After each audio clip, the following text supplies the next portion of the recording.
اس بیان کو 6 قسطوں پر منقسم کیا ہے۔ 6 کی 6 قسطیں سننے کے لیے ابھی بزم قاسمی آفیشیل کو سبسکرائب کر لیں۔ أعمالنا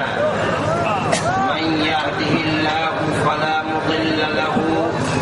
ومن يضلله فلا هادي له ونشهد أن لا إله إلا الله وحده لا شريك له ونشهد أن سيدنا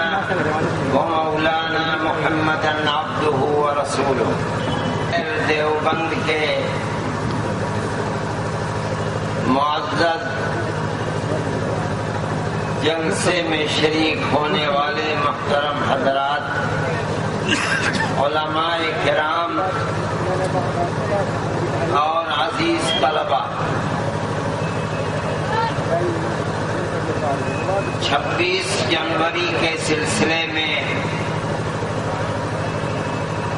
اس تاریخ میں جس کو یوم جمہوریت کہا جاتا ہے اور جو اس ملک میں اکثریت اور اقلیت کے لیے بہت بڑی نعمت ہے، بلکہ اگر یہ کہا جائے کہ ہندوستان کا سیکولر دستور ہندوستان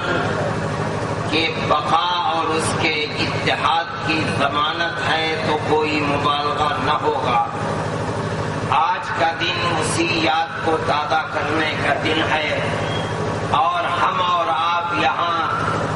اسی خوشی میں جمع ہوئے۔ اس ملک کی جمہوریت در حقیقت اس ملک کی آزادی کا نتیجہ ہے۔ میں نے یہاں بیٹھ کر عزیز طلبہ کا مکالمہ بھی سنا جو سن 1857 سے 1903 تک کے بعد حالات پر، تاریخی واقعات پر مبنی تھا۔ میں یہ سمجھا کہ ہندوستان کے بے شمار اکثریت اور اقلیت کے افراد جس طرح یہ سمجھتے ہیں کہ ملک کی آزادی کی تاریخ 1857 سے مرتب ہوتی ہے، وہی خیال، وہی فکر اور وہی نظریہ اس مکالمے کے پیش کرنے والے عزیز طلبہ کا بھی تھا۔ لیکن میں یہ بات کہتا ہوں کہ آپ اپنی تاریخ سے ناآشنا ہیں، آپ اپنے بزرگوں کی قربانیوں سے ناواقف ہیں۔ ملک کی آزادی کی تاریخ 1857 سے نہیں ہے۔ اگر اس کو سمیٹا جائے تو سن 1799 میں جب سلطان ٹیپو شہید رحمت اللہ علیہ سرنگا پٹنم میں ایسٹ انڈیا کمپنی کے ساتھ لڑتے ہوئے انہوں نے جام شہادت نوش کیا تھا اور ان کے خون میں لتھڑے ہوئے لاش کے اوپر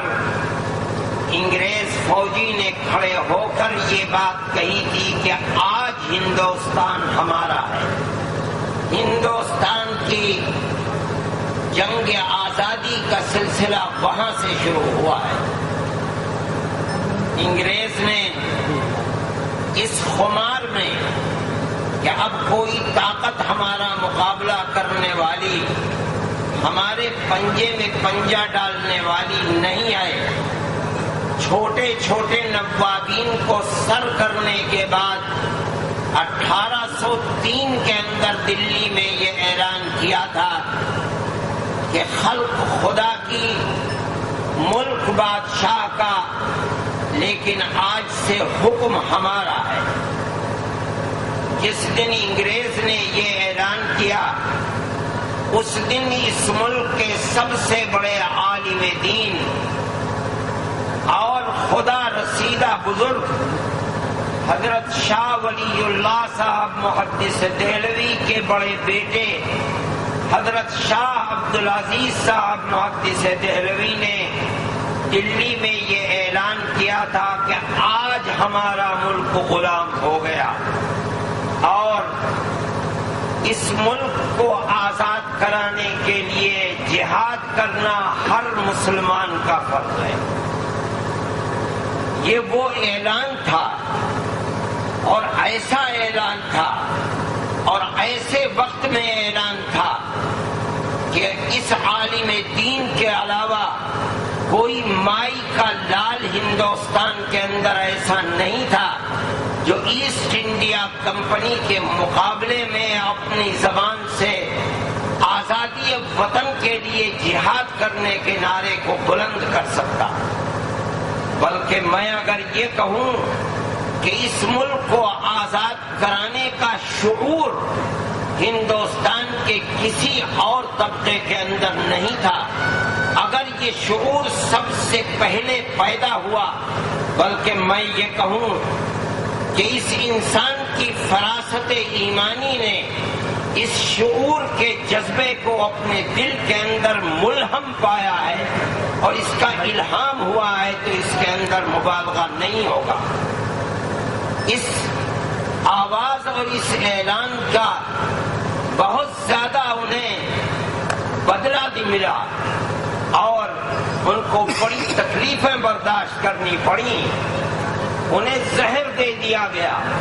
ان کی جائیداد کو قرق کر لیا گیا، ان کی آنکھوں کی بینائی اس زہر سے جاتی رہی، ان کو دلی سے شہر بدر کر دیا گیا،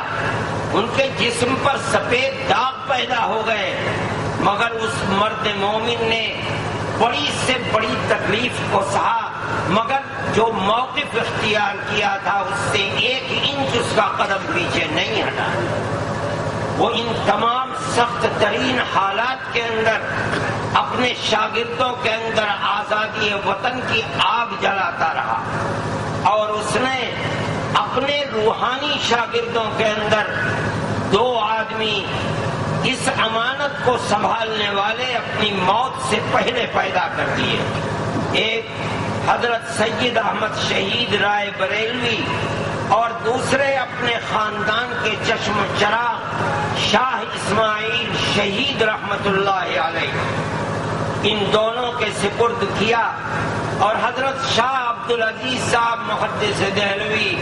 سن 24 کے اندر انتقال فرما گئے۔ ان لوگوں نے پورے ملک کے اندر دورے کیے۔ مسلمان اپنی تاریخ سے ناواقف ہے، انہوں نے جہاں تک پہنچ سکتے تھے وہاں پہنچے اور مسلمانوں سے اپنے ہاتھ کے اوپر جہاد کی بیعت اور جہاد کا عہد لیا ہے کہ وہ ہمارے ساتھ ملک کی آزادی کے لیے اپنی جان کو قربان کر دیں گے۔ یہ وہ وقت تھا جب کسی کے اندر اس ملک کے اندر آزادی وطن کے لیے اپنی جان کو ہتھیلی پر رکھ کر جہاد کرنے کا شعور نہیں تھا۔ غازی پور گئے، آپ کے کاندلے تک، سہارنپور تک، دیوبند، اس لیے کہ جہاد کرنے والوں میں جو لوگ ان کے ساتھ شہید ہوئے ہیں بالا کوٹ کے میدان میں،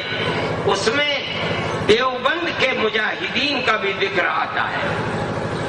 آپ کو حیرت ہوگی کہ غازی پور کے اندر جب حضرت شاہ صاحب گئے ہیں اور وہاں انہوں نے آزادی وطن کے لیے جہاد کرنے کے لیے لوگوں سے عہد لیا ہے اپنے ہاتھ کے اوپر، تو اس زمانے میں جب ایک بکری 8 آنے کی اور 10 آنے کی ملا کرتی تھی، غازی پور میں ایک سرمایہ دار ہے نواب فرزند علی خان، انہوں نے اس زمانے کے اندر حضرت شاہ صاحب رحمت اللہ علیہ کو آزادی وطن کے لیے جہاد کرنے کے لیے 1 لاکھ چاندی کا سکہ چندے کے اندر دیا تھا۔ یہ مسلمان کی تاریخ ہے، لیکن مسلمان اپنی تاریخ سے ناواقف ہے۔